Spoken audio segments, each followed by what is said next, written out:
ಈ ದೈವದತ್ತ ಬ್ರಾಹ್ಮಣನಿಗೆ ಎಂತಹ ದುಸ್ಥಿತಿಯನ್ನು ಪಟ್ಟೆ ಪರಮಾತ್ಮ, ಎಂತಹ ಪರಿಸ್ಥಿತಿಯನ್ನು ಪಟ್ಟೆ.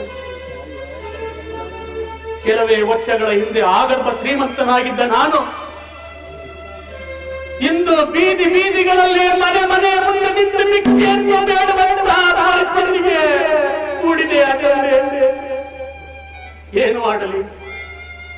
ಮನೆಯಲ್ಲಿ ಹೆಂಡತಿ, 4 ಜನ ಮಕ್ಕಳು, ಇವರೆಲ್ಲರನ್ನೂ ಸಲಹುವುದು ನನ್ನ ಕರ್ತವ್ಯವಾಗಿರುವುದು. ಒಂದು ಹೊತ್ತು ಊಟ ಮಾಡಿದರೆ 3-4 ದಿವಸ ಉಪವಾಸ ಮಾಡಬೇಕಾದಂತಹ ಪರಿಸ್ಥಿತಿ. ನಾನಾದರೂ ಈ ದಿವಸ ಬರಿಗೈದಾಸನಾಗಿ ಮನೆಗೆ ತೆರಳುತ್ತಿದ್ದೇನೆ.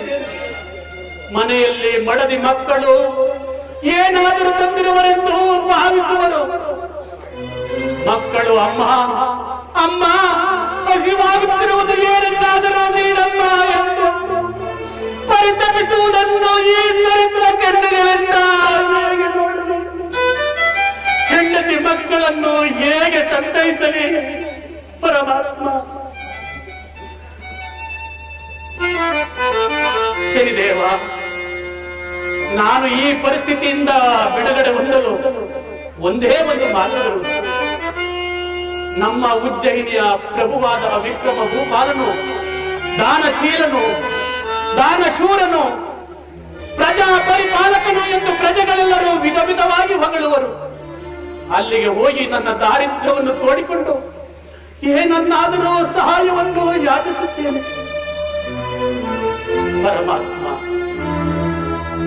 ಆದರೆ ರಾಜ್ಯಸಭೆಯಲ್ಲಿ ಈ ಬಡವನ ಮಾತಿಗೆ ಮನ್ನಣೆಯು ದೊರಕುವುದೋ ಅಥವಾ ಅಪಮಾನಿತನಾಗಿ ಹಿಂದಕ್ಕೆ ಬರಬೇಕಾಗುವುದೋ ಎಂಬ ಚಿಂತೆಯೋ ನನ್ನನ್ನು ಕಾಡುತ್ತಿದೆ. ದಯವೆಚ್ಚಿದಂತಾಗಲಿ ರಾಜಸ್ಥಾನಕ್ಕೆ ಹೋಗಿ ಏನಾದರೂ ಸಹಾಯವನ್ನು ಬೇಡುತ್ತೇನೆ.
ದೃಶ್ಯವನ್ನು ಕಾಣುವೆನೆಂದು ನಿರೀಕ್ಷಿಸಿರಲಿಲ್ಲ.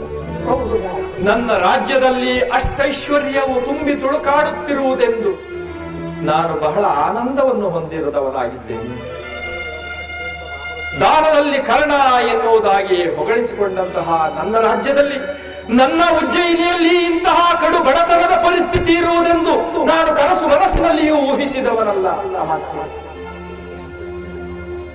ನಾಳೆಯ ದಿನ ಈ ವಿಪ್ರೋತ್ತಮರು ಅರಮನೆಗೆ ಬಂದ ಪಕ್ಷದಲ್ಲಿ ಅವರನ್ನು ಬಹು ಗೌರವದಿಂದ ಕರೆದು ತಂದು ನನ್ನನ್ನ ಭೇಟಿ ಮಾಡುವಂತೆ ಅನುಕೂಲವನ್ನು ಮಾಡಿ ಅವರ ದಾರಿದ್ರ್ಯವನ್ನ ಹತ ಮಾಡಬೇಕು, ಬಡತನವನ್ನು ದೂರ ಮಾಡಬೇಕು ಎಂಬ ನಿರ್ಧಾರವನ್ನು ನಾನು ಕೈಗೊಂಡಿರುವೆ.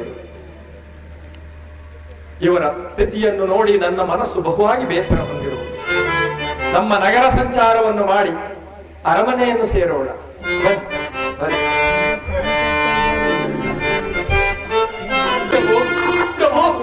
ಮಹಾಪ್ರಭು ಕಾಪಾಡಿ ಪ್ರಭು, ಕಾಪಾಡಿ ಪ್ರಭು. ವಿಪ್ರೋತ್ತಮರೇ, ಹೇಳಿ, ಸಮಾಧಾನ ಚಿತ್ತರಾಗಿ ಹೀಗೆ ಬನ್ನಿ. ಪೀಠವನ್ನು ಅಲಂಕರಿಸಿ. ವಿಪ್ರೋತ್ತಮರೇ, ಮಹಾಪ್ರಭು, ನಿಮಗೆ ಒದಗಿರುವಂತಹ ಸ್ಥಿತಿಯೇ ವಿವರವಾಗಿ ತಿಳಿಸಿ. ನಿಮ್ಮ ಬಡತನವನ್ನು ನಾನು ಪರಿಹರಿಸುವೆ. ಮಹಾಪ್ರಭು, ದಾರಿದ್ರ್ಯ ಎಂಬ 3 ಅಕ್ಷರಗಳಿಗೆ ಸಿಲುಕಿ ಬಹುವಾಗಿ ನೊಂದಿರುವೆನು ಪ್ರಭು. ಮನೆಯಲ್ಲಿ ಹೆಂಡತಿ, 4 ಜನ ಮಕ್ಕಳು, ಇವರೆಲ್ಲರನ್ನೂ ಸಲಹುವುದು ನನ್ನ ಕರ್ತವ್ಯವಾಗಿರುವುದು ಪ್ರಭು. ಒಂದು ಹೊತ್ತು ಊಟ ಮಾಡಿದರೆ 3-4 ದಿವಸ ಉಪವಾಸ ಪ್ರಭು. ಈ ಬಡವನ ಮೇಲೆ ದಯ ತೋರಿ ಏನಾದರೂ ಸಹಾಯವನ್ನು ಮಾಡಿ ಪ್ರಭು, ಏನಾದರೂ ಸಹಾಯವನ್ನು. ಪೂಜ್ಯರೇ, ನೀವು ನಮಗೆ ನಮಸ್ಕರಿಸಬಾರದು, ನಾವು ನಿಮಗೆ ಪಾದಾಭಿವಂದನವನ್ನು ಮಾಡಬೇಕು, ನೀವು ಆಶೀರ್ವದಿಸಬೇಕು. ಬನ್ನಿ, ಸಮಾಧಾನ ಚಿತ್ತರಾಗಿ ಕುಳಿತುಕೊಳ್ಳಿ. ಅಮಾತ್ಯರೇ, ಮಹಾಪ್ರಭು, ಈ ವಿಪ್ರೋಕ್ತವರಿಗೆ ಸಾಕಾಗುವಷ್ಟು ಇವರ ಬಡತನವು ದೂರವಾಗುವಷ್ಟು ದಾರಿದ್ರ್ಯವು ಹತವಾಗುವಷ್ಟು ದ್ರವ್ಯವನ್ನು ದಾನವಾಗಿ ನೀಡೋಣವೇ? ನೀವು ಹೇಳುವ ಮಾತೇನೋ ಸರಿ, ಆದರೆ ದ್ರವ್ಯವನ್ನು ಬಹಿರಂಗವಾಗಿ ಕೊಡುವುದಕ್ಕಿಂತಲೂ ಗೌಪ್ಯವಾಗಿ ಕೊಟ್ಟರೆ ಸಮಯೋಚಿತವಾದ ನಿಮ್ಮ ಸೂಚನೆಯು ಸಾಧುವಾದದ್ದೇ. ಹಾಗಾದರೆ ಒಂದು ಕಾರ್ಯವನ್ನು ಮಾಡೋಣ. ಏನು? ಬಹುಗಾತ್ರವುಳ್ಳ ಕೂಷ್ಮಾಂಡ ಫಲವನ್ನು ತೆಗೆದು ಅದರಲ್ಲಿ ರಂಧ್ರವನ್ನು ಕೊರೆಸಿ ಅದರೊಳಗಿರುವ ತಿರುಳು ಬಿತ್ತಗಳನ್ನು ಹೊರಹಾಕಿ ಆ ಕೂಷ್ಮಾಂಡ ಫಲದೊಳಗೆ ಮುತ್ತು, ಹವಳ, ವಜ್ರ, ವೈಢೂರ್ಯ, ಗೋಮೇಧಿಕ, ಪುಷ್ಯರಾಗ, ಮರಕತ, ಮಾಣಿಕ್ಯ ಎಂಬ ನವರತ್ನಗಳನ್ನು ತುಂಬಿಸಿ ಆ ಕೂಷ್ಮಾಂಡ ಫಲವನ್ನು ತೆಗೆದುಕೊಂಡು ಬನ್ನಿ. ಅದನ್ನು ಆ ಬ್ರಾಹ್ಮಣರಿಗೆ ದಾನವಾಗಿ ಕೊಡೋಣ. ಮನೆಗೆ ತೆಗೆದುಕೊಂಡು ಹೋಗಿ ಅದನ್ನು ಒಡೆದು ನೋಡಿದಾಗ ಅದರೊಳಗಿನ ನವರತ್ನಗಳು ಆ ಬ್ರಾಹ್ಮಣರ ಕೈ ಸೇರುವುದು, ಅವರ ದಾರಿದ್ರ್ಯವು ದೂರವಾಗುವುದು, ಅವರ ಮನಸ್ಸು ಸಂತೋಷ ಹೊಂದುವುದು ಅಲ್ಲವೇ? ಈಗಲೇ ತೆಗೆದುಕೊಂಡು ವಿಪ್ರೋಕ್ತವರೇ, ಪ್ರಭು ಚಿಂತಿಸಬೇಕು. ಈ ವಿಕ್ರಮನ ರಾಜ್ಯದಲ್ಲಿ ಬಡತನ ಎನ್ನುವುದು ಇರಬಾರದು. ಇದು ತಂದಿರುವುದನ್ನು ತೆಗೆದುಕೊಳ್ಳಿ. ಹೀಗೆ ಬನ್ನಿ. ನಮ್ಮ ರಾಜಸ್ಥಾನದಲ್ಲಿ ನಾವು ನೀಡುವಂತಹ ಈ ಕೂಷ್ಮಾಂಡ ಫಲದಾನವನ್ನು ಸ್ವೀಕರಿಸಿ ನಿಮ್ಮ ದಾರಿದ್ರ್ಯವನ್ನು ದೂರವಾಗಿಸಿಕೊಂಡು ಸುಖ ಸಂತೋಷದಿಂದ ಜೀವನ ಹೋಗಿ ಬನ್ನಿ.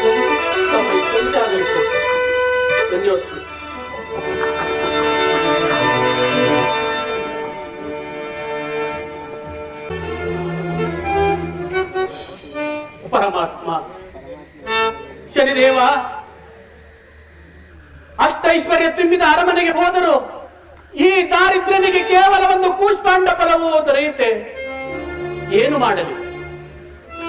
ಇದನ್ನು ತೆಗೆದುಕೊಂಡು ಹೋಗಿ ಮನೆಯಲ್ಲಿ ಬೇಯಿಸಿ ತಿನ್ನೋಣವೆಂದರು ಒಂದು ಮಣ್ಣಿನ ಪಾತ್ರೆಗೂ ಸಹ ಗತಿಯಿಲ್ಲದಂತಾಗಿರುವುದು.